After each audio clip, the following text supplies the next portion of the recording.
dificulta nosso sono, cara. Porque, por exemplo, uma das coisas que mais ajuda, e é padrão ouro, ó, galera, isso aqui é utilidade pública, cara, porque outra pandemia dentro da clínica é remédio pra dormir, tá? Perfeito. Uma das coisas padrão ouro pra tratar insônia é o que a gente chama de higiene do sono. O que é higiene do sono? Você entender o comportamento você entender o ato de dormir como um comportamento. Então, quando você está chegando à noite, que você começa a escurecer, você tem que começar a diminuir as luzes brancas, parar de fazer atividades que te deixam muito elétrico, evitar o uso de psicoestimulante, usar luzes quentes, isto é, luzes mais avermelhadas, mais amareladas, porque lembra o fogo. Por que meia-noite se chama meia-noite, cara?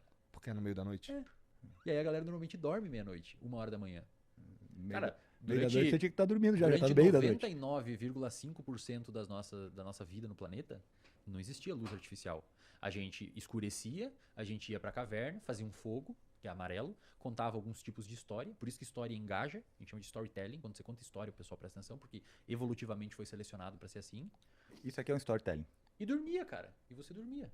Aí você acordava de manhã por volta das 5, 6 horas, 7 alguns, ia caçar, depois do almoço, porque o sol estava muito quente, provavelmente você descansava um pouco, e talvez aí venha a função da sonequinha depois do almoço, e depois voltava a caçar de novo. Aí hoje, o Cleitinho, que está nos assistindo aqui, ele vai dormir 4 da manhã, 5 da manhã e acorda meio-dia. Aí não sabe porque tá triste e porque tá meio deprimido. Porque não é natural a Ou gente dormir ansioso. 4 da manhã, cara. Não existe, Igor, presta atenção em mim aqui, cara. Cara, que eu tô tomando um esporro de tabela aqui. Presta atenção aqui. Agora, Não agora você existe, sabe de onde vem teu toque, tua cara, depressão. Igor, não existe pessoa noturna, cara. Alguém enxerga no escuro? Alguém tem receptor de visão noturna? Coruja, velho, porque é uma espécie noturna. Mas por que pra mim é tão confortável ficar acordado até 4 horas da manhã? Porque você tá fazendo alguma coisa. Você É. provavelmente tá engajado em alguma atividade. E habituou desse jeito. Só que isso é extremamente, velho, prejudicial. Mas muito prejudicial. Pode botar na capa aí do corte depois. Ô, Mas Igor assim- toma esporro. Ah, Ô, vai, Igor, fala. imagina o seguinte, o teu olho foi construído para enxergar durante o dia. Né? Os nossos receptores estão modelados para responder para uma faixa de frequência do espectro magnético. Esses receptores vão produzir a tua imagem visual. Eles vão lá para o córtex e vão produzir para o córtex sulcocalcarino e vão produzir a imagem visual. Atrás desses receptores a gente tem umas células que a gente chama de células ganglionares. Nessas células a gente tem outros receptores específicos que são parecidos com esses receptores visuais, mas eles não mandam informação para o córtex visual. Eles vão mandar uma informação para o núcleo que a gente chama de núcleo supraquiasmático, perto do hipotálamo, certo? Na parte anterior do hipotálamo. E essa região vai ajudar a regular o sono, modelando a atividade do hipotálamo e modelando a liberação de melatonina também numa outra glândula. E cortisol. Certo? E de cortisol, via hipotálamo, certo? Então, de certa maneira, ficar acordado de noite é antinatural. Você tá indo contra todo um sistema que foi selecionado durante milhões de anos. Tá. A gente chama isso de incompatibilidade evolutiva. Mas, assim, e se eu não tiver muita escolha, eu ainda assim vou me fuder? Porque, ó, pra mim é normal, na verdade, que as coisas terminem por aqui quando é meia-noite. Que eu já devia estar dormindo há um tempão, eu imagino. Tá muito errado, cara. É que não tem escolha, né? Eu sei. Por que trabalhador noturno ganha muito adicional de insalubridade? Porque é péssimo pra saúde fazer plantão. Cara, eu já atendi muito médico depressivo que eu sugeri tirar o plantão, o cara melhorou. Não é normal ficar dormindo tarde, cara. Pensa assim, ó, a gente chama isso de Hoje já incompatibilidade. deu ruim aí no... Não, presta atenção aqui, isso aqui é importantíssimo, cara. Incompatibilidade evolutiva. O nosso sistema morfológico e fisiológico foi selecionado pela evolução em um ambiente. Um ambiente, olha que interessante, cara. Agora tu vai começar a entender o porquê que existem tantas doenças atualmente. Por que nossa clínica tá cheia. Um ambiente lá atrás, que os nossos ancestrais foram selecionados, a espécie humana há pelo menos 200 mil anos. Cara, 200 mil anos, a gente nem consegue imaginar o que é 200 mil anos. A gente vive 80. É muito tempo. Sem luz, com relativamente pouca comida e muita necessidade de fazer exercício. Para caçar e coletar. Então 40, 50 quilômetros caminhando por dia. Hoje, a gente vive num ambiente com muita luz natural, onde a gente não precisa fazer tanto exercício e a gente tem comida com alta densidade calórica e não precisa fazer esforço para ter elas, porque tá na geladeira ou pede no iFood. Qual que é a resultante dessa incompatibilidade evolutiva? Um mar de sobrepeso e obesidade, um mar de insônia e um mar de depressão. E ansiedade. E ansiedade. Você entendeu? O nosso sistema, cara, não foi construído para viver nos tempos atuais. Se você não prestar atenção nisso, você tende a automatizar para outro lado e começar a ter comportamentos que vão diametralmente ao oposto para o que você foi selecionado a fazer. Pensa assim, cara. Em 2017, os caras ganharam um prêmio Nobel de Medicina e Fisiologia porque eles caracterizaram os genes do núcleo supraquiasmático que o Fábio falou, que a gente chama, eles botaram um nome super criativo. Genes relógio. Genes relógio. que é o relógio do nosso corpo. Tá. Um nome mega um criativo. Você tem que pensar que o gene ele é uma informação para você produzir uma proteína. Esse gene ele funciona mais ou menos assim. Ele tem uma frequência de produção de uma proteína. Essa proteína vai se acumulando, se acumulando, se acumulando. E aí, quando ela se acumula num determinado volume, meio que ela te bota para dormir. Tá. Certo? E isso Aham. acontece num ciclo de 24 horas. Tá. Então você começa a produzir proteína, ela se acumula na célula, e quando ela enche a célula, ela inibe a produção dela mesma.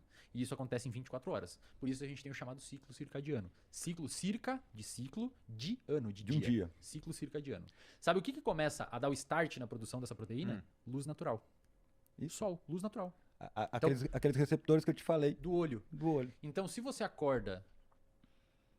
Eu sei que é muita informação, cara, mas é importante. Não, eu tô curtindo. Vai lá, porra. Se você acorda 8 da manhã e você deixa o seu quarto tudo fechado, sem entrar luz natural, e você só abre a cortina 11, meio-dia, pro seu cérebro você acordou 11, meio-dia.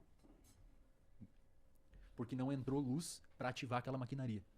Então, quem quer resolver problema de insônia ou tem problema de dormir, na hora que acordar, abre toda a casa, cara. Deixa entrar o máximo de luz possível. Caralho, eu tô Luz todo natural pra fudido, caralho, cara. Porque assim, velho. eu gosto de ambiente escuro, pô. Não, puta que pariu, velho.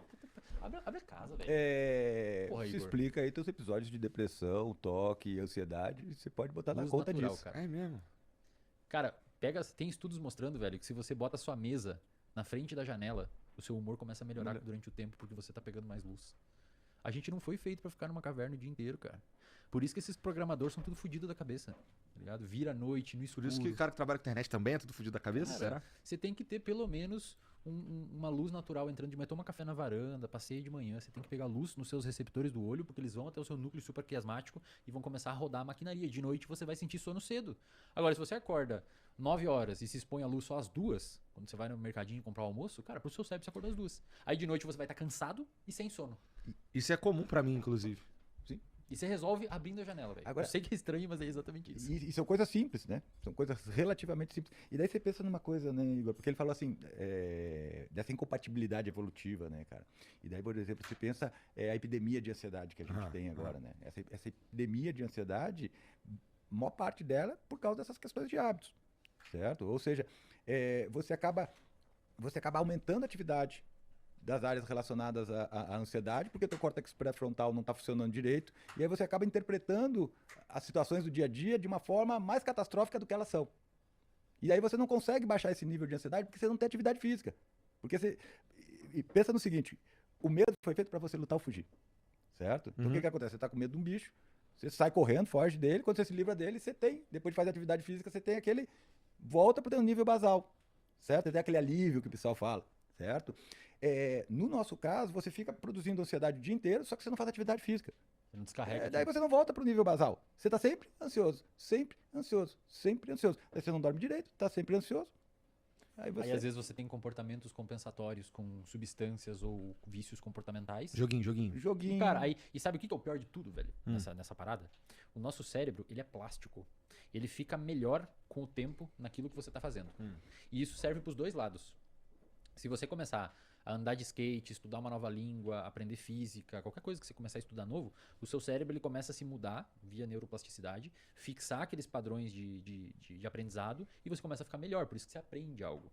Só que, cara, isso funciona pro outro lado também.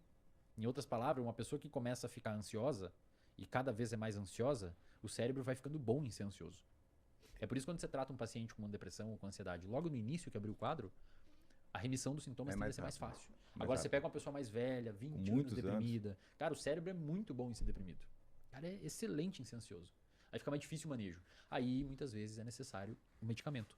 Porque o medicamento é como se você borrifasse Neurotransmissor. um neurotransmissor que deixa ele mais mole. E aí você pode reformular ele de novo Entendi. por meio da psicoterapia.